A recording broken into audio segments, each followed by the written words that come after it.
October 14th, 1962. 72,000 feet above Cuba.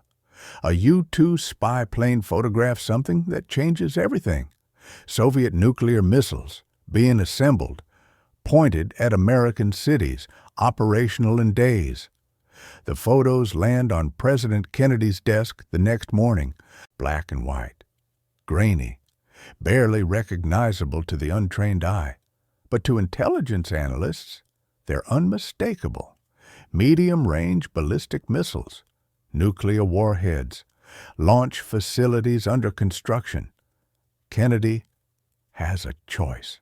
Invade Cuba and destroy the missiles before they're operational.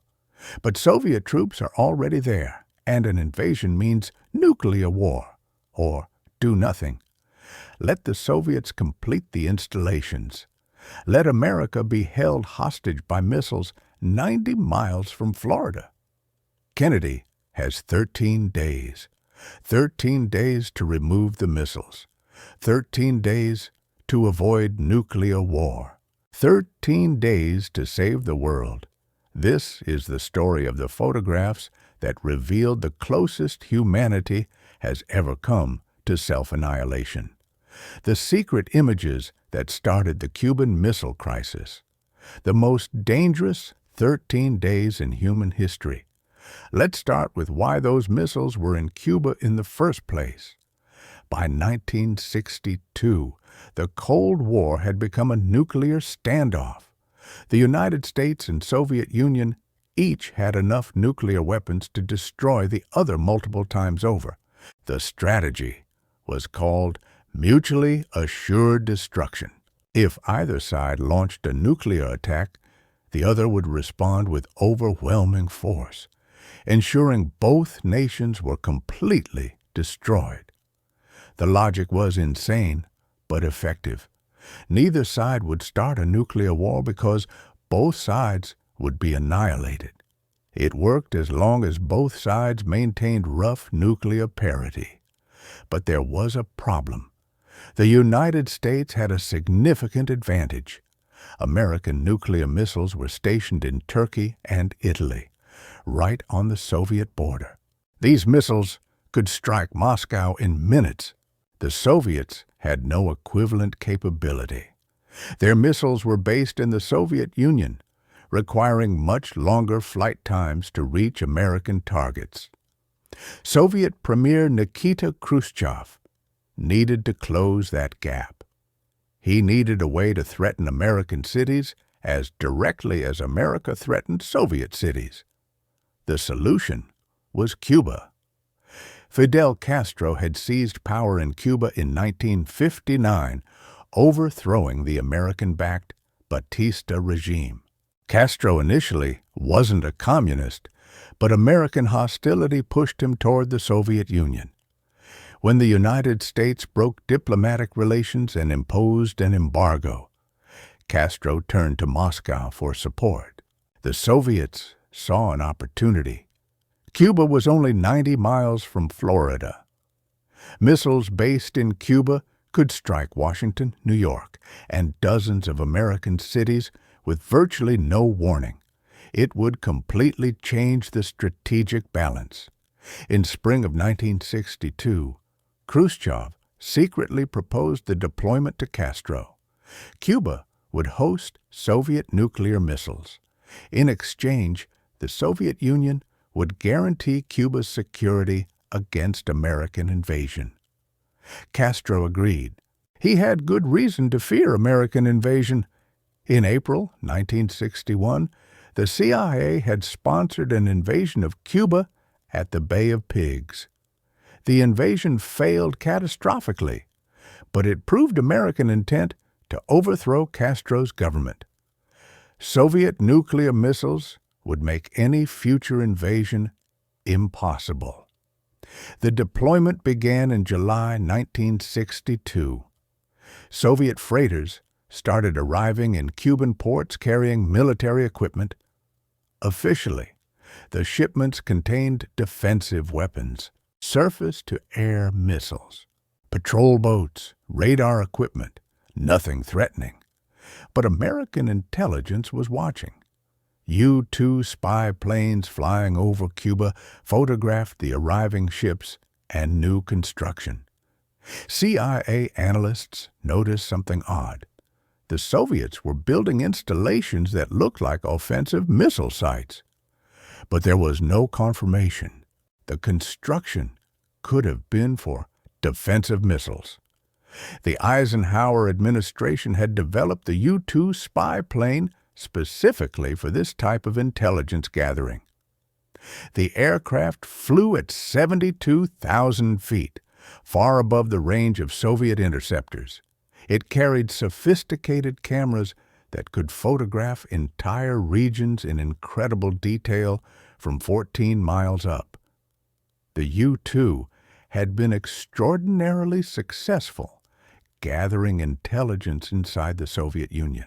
But in May 1960, a U-2 piloted by Francis Gary Powers was shot down by a new Soviet surface-to-air missile.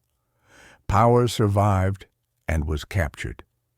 The incident was an international embarrassment. The Soviets proved they could shoot down U-2 planes, and President Eisenhower was caught lying about American spy flights. After the Powers incident, U-2 flights over Soviet territory were suspended. But flights over Cuba continued. Cuba was closer, easier to photograph, and within range of American air bases in Florida. Throughout summer 1962, U-2 missions over Cuba increased. Each flight brought back thousands of photographs. Analysts would spend days examining every image, looking for signs of offensive weapons. In September, the Soviets deployed advanced SA-2 surface-to-air missiles in Cuba, the same missiles that had shot down Gary Powers. This made U-2 flights more dangerous, but also more critical. Why would the Soviets deploy sophisticated air defenses unless they were protecting something important? On October 14, 1962, a U-2 piloted by Air Force Major Richard Heiser made a reconnaissance run over western Cuba.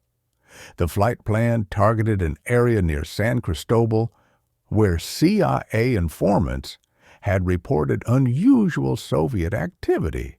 Heiser's cameras clicked continuously as the aircraft streaked across Cuba at 72,000 feet. The entire mission lasted less than 10 minutes over Cuban airspace.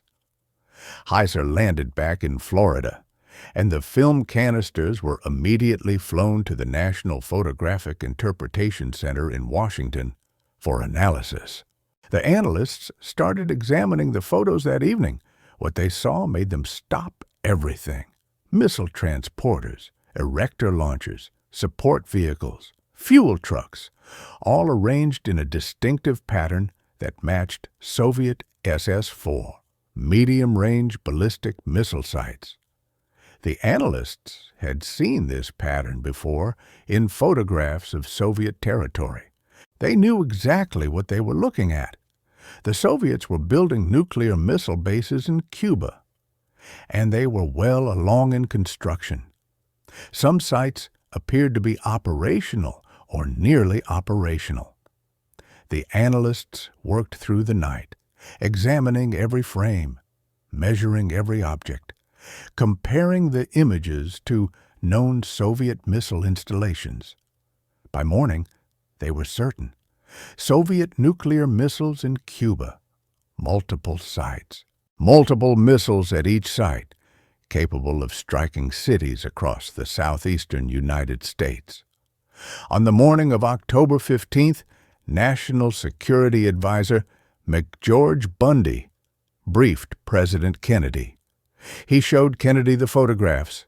He explained what the analysts had found. Medium-range ballistic missiles, range of over 1,000 miles, nuclear warheads, sites under construction but approaching operational status. Kennedy's first question was simple. When will they be ready to launch? The estimate was 1 week, maybe 2. The missiles were on the island. The launchers were being assembled. Once operational, Soviet crews could launch nuclear strikes against American cities with less than 10 minutes warning. Kennedy faced an impossible situation. The Soviet Union had secretly deployed nuclear missiles 90 miles from the United States. Missiles that could kill tens of millions of Americans in a surprise attack. The deployment was a direct threat to American security and a flagrant violation of Soviet assurances that they were only providing defensive weapons to Cuba. But how to respond? The options were limited and all dangerous. Option 1, do nothing. Accept the missiles as a fait accompli. But this was politically impossible. Kennedy had publicly warned the Soviets not to place offensive weapons in Cuba. If he did nothing, he would look weak. The Republicans would crucify him in the upcoming midterm elections, and the strategic balance would fundamentally shift in the Soviets' favor. Option 2, diplomacy. Negotiate privately with the Soviets to remove the missiles. But Kennedy didn't trust Khrushchev. The Soviets had lied about the deployment. They would lie again. Negotiations could drag on for weeks while the missiles became operational. Option 3, surgical airstrikes. Send Air Force bombers to destroy the missile sites before they became operational. This was the Pentagon's preferred option. But there were problems. The Air Force couldn't guarantee they would destroy all the missiles. Some might survive and be launched in retaliation, and Soviet troops were manning the sites. American airstrikes would kill Soviet soldiers, potentially triggering a larger war. Option 4, full invasion. Invade Cuba, overthrow Castro, and seize the missile sites. This would definitely eliminate the threat, but an invasion would require mobilizing hundreds of thousands of troops. It would take weeks to prepare, and it would certainly trigger Soviet retaliation somewhere, probably in Berlin or Turkey. Option 5, naval blockade.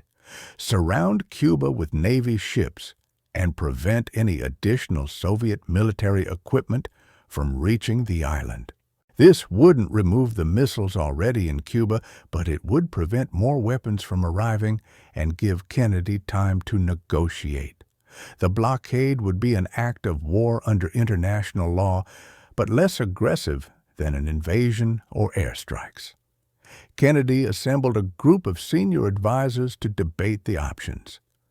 The group was called the Executive Committee of the National Security Council, or ExComm. It included the Secretaries of State and Defense, the Attorney General, the Chairman of the Joint Chiefs of Staff, the CIA Director, and other senior officials. For the next 12 days, ExComm met constantly, sometimes for hours, debating American response. The discussions were tense, urgent, and often heated. Kennedy had the meetings secretly recorded, so we have transcripts of exactly what was said. The Joint Chiefs of Staff pushed hard for immediate airstrikes followed by invasion. They argued this was the only way to guarantee the missiles were eliminated. General Curtis LeMay, Air Force Chief of Staff, told Kennedy that anything less than strikes was appeasement comparable to British weakness before World War II. Kennedy was skeptical. He asked the Air Force to provide a plan for surgical strikes that would destroy the missiles with certainty. The Air Force came back with a massive bombing campaign, hundreds of sorties, thousands of bombs. The strikes would devastate Cuba and inevitably kill Soviet personnel. Defense Secretary Robert McNamara opposed immediate strikes. He argued a blockade would achieve the objective with less risk of escalation. It would signal American resolve without committing to military action that could spiral into nuclear war. Robert Kennedy, the president's brother and closest advisor, supported the blockade. He argued that a surprise airstrike without warning was morally wrong. He said it would be a Pearl Harbor in reverse, exactly the kind of action America condemned when others did it. The debate went back and forth. Airstrikes, invasion, blockade, diplomacy. Every option carried enormous risks. Meanwhile, the U-2 flights continued. Each day brought new photographs showing continued construction, more missiles arriving, more sites being prepared. The threat was growing by the hour. On October 18th, Kennedy met with Soviet Foreign Minister Andrei Gromyko. Gromyko assured Kennedy that Soviet assistance to Cuba was purely defensive. Kennedy didn't reveal that he knew about the missiles. He simply warned that if offensive weapons were introduced to Cuba, the gravest consequences would follow. Gromyko lied to Kennedy's face. He knew about the missiles. He knew Kennedy was being deceived, but he followed Moscow's instructions and maintained the fiction that Soviet assistance was defensive only. Kennedy was furious. The Soviets were lying while deploying weapons that could annihilate American cities. Trust was completely broken. By October 20, Kennedy had made his decision: naval blockade. He would announce it publicly, reveal the photographs showing the missile sites, and demand Soviet withdrawal. If the Soviets didn't comply, he would escalate to air strikes and invasion. On the evening of October 22nd, Kennedy addressed the nation on television. 75 million Americans watched. He revealed the missiles. He showed the reconnaissance photographs. He announced the blockade, which he called a quarantine, to make it sound less aggressive. He demanded that the Soviets dismantle and remove all offensive weapons from Cuba. He warned that any missile launched from Cuba against any nation in the Western Hemisphere would be regarded as an attack by the Soviet Union on the United States, requiring full retaliatory response upon the Soviet Union. In other words, if a missile launched from Cuba, America would launch nuclear weapons at the Soviet Union. Full nuclear war. The speech shocked the world. For the first time, the public understood how close they were to nuclear war. Across America, families stocked fallout shelters.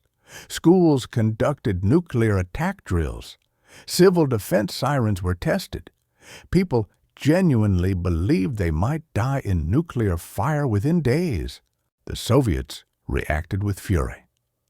Khrushchev issued a statement calling the blockade piracy and warning that Soviet ships would not observe it.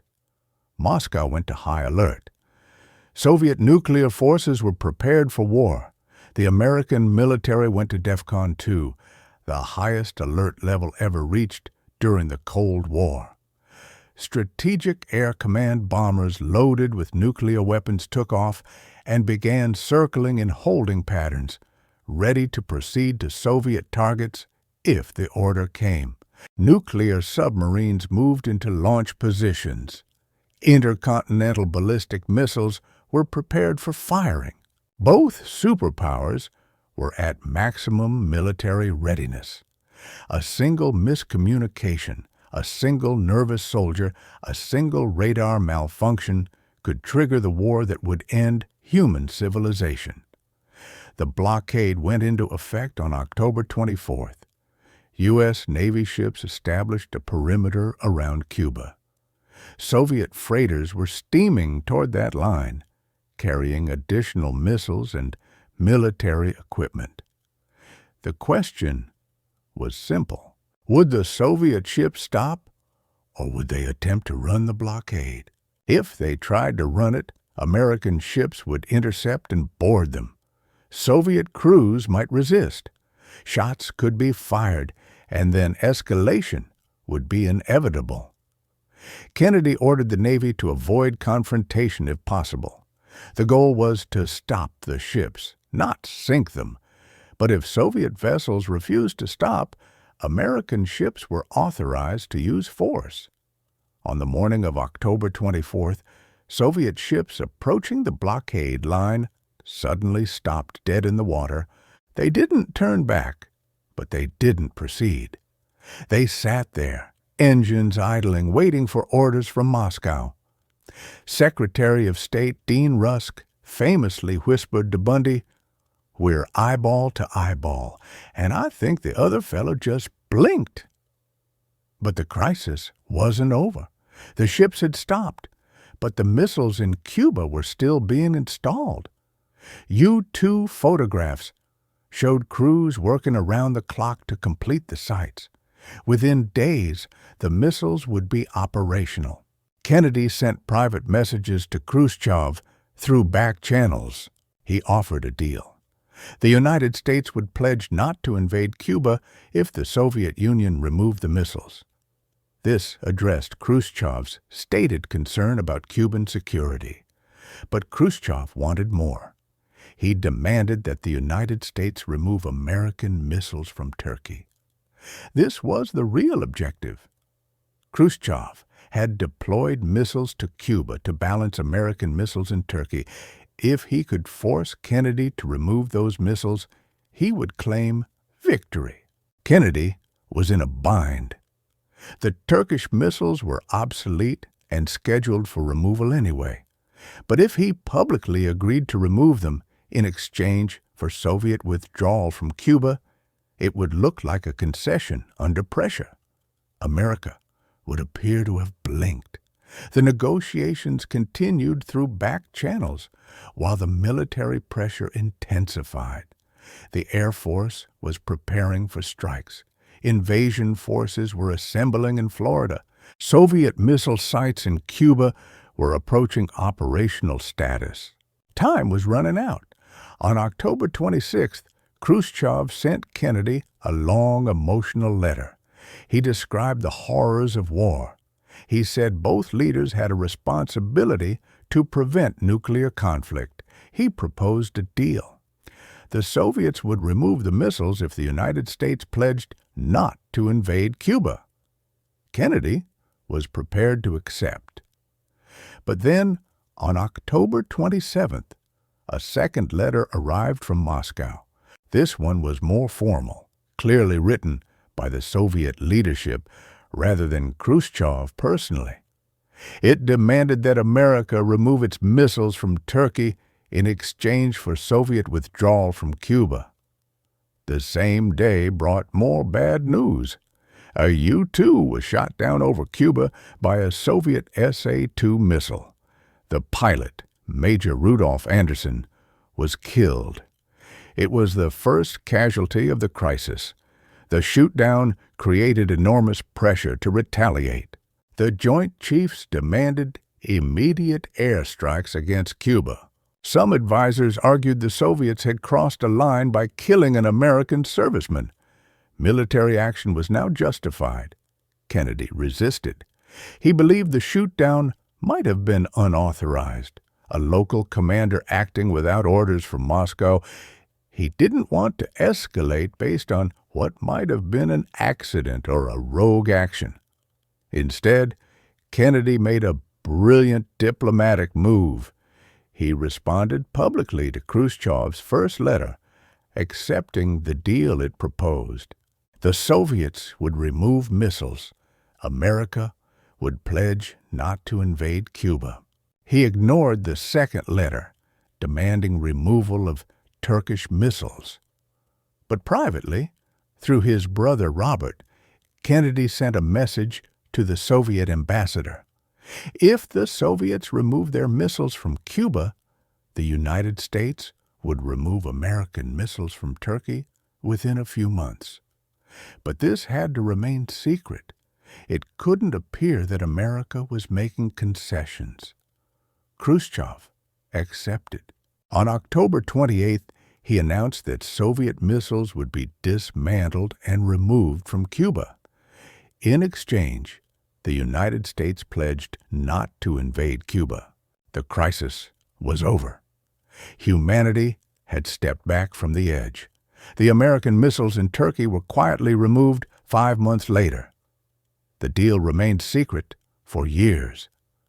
Most Americans believed Kennedy had forced the Soviets to back down with no concessions. In reality, both sides compromised. But the real victory was avoiding nuclear war.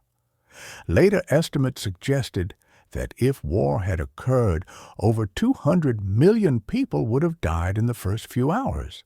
Hundreds of millions more would have died from radiation, starvation, and societal collapse. Human civilization might not have survived. We came that close. 13 days, multiple moments when a single decision could have triggered the launch orders. Kennedy and Khrushchev managed to find a way out, but it was close, terrifyingly close. The photographs that started the crisis were declassified decades later, the grainy black and white images of missile sites under construction.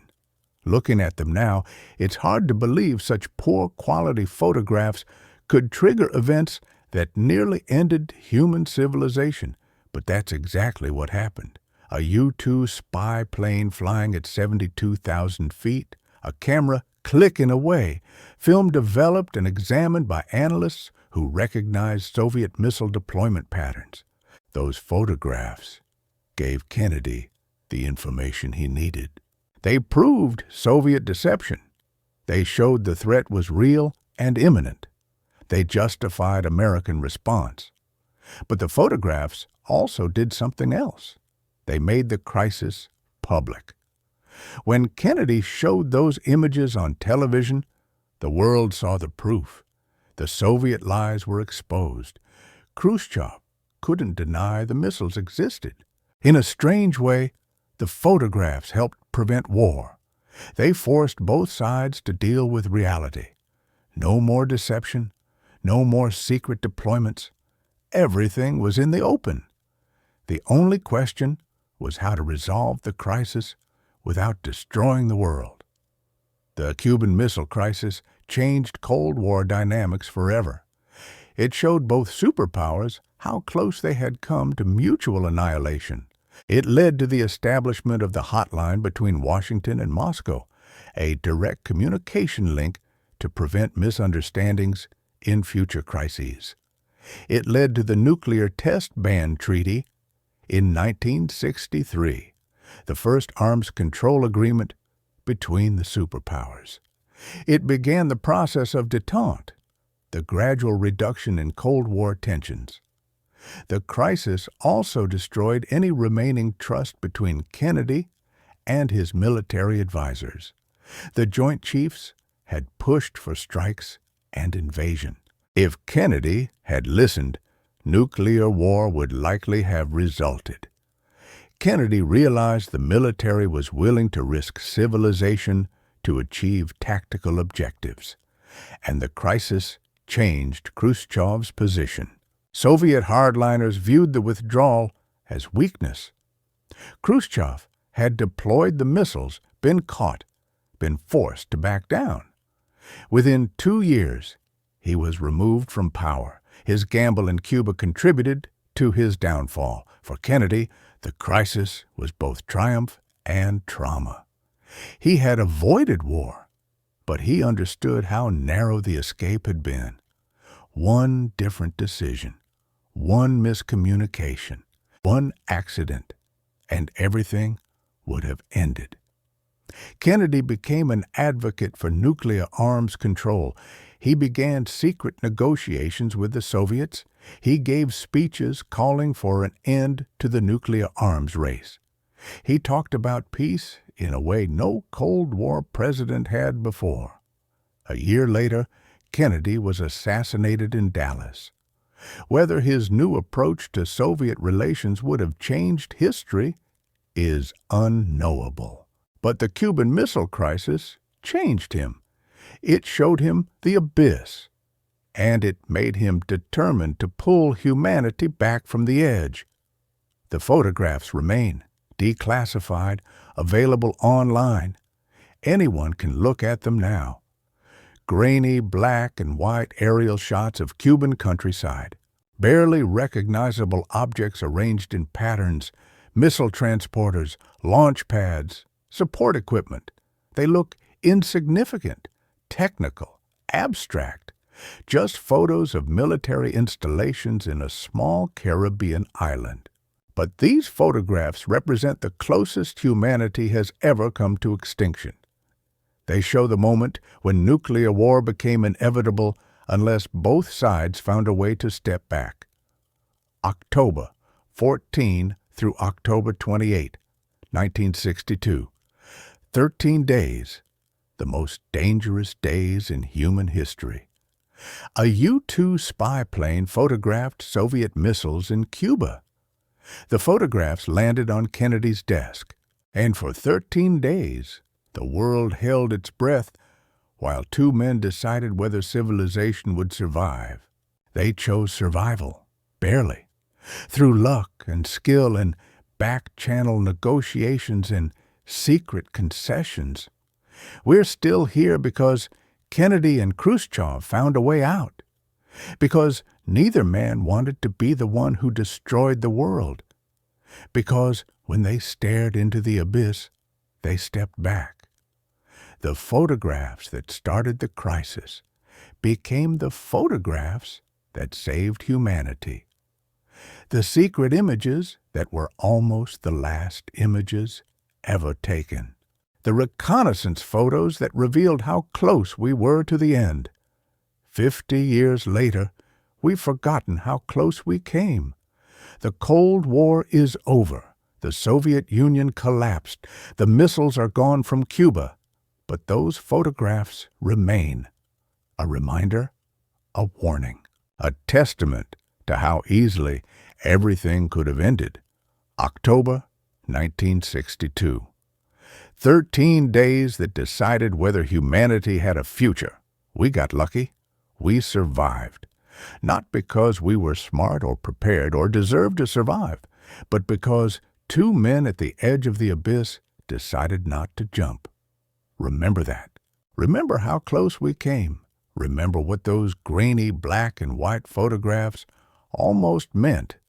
The end of everything, prevented by 13 days of negotiation and compromise and sheer desperate determination not to be the generation that destroyed the world. The secret photos fooled no one. They revealed everything, and they saved us all.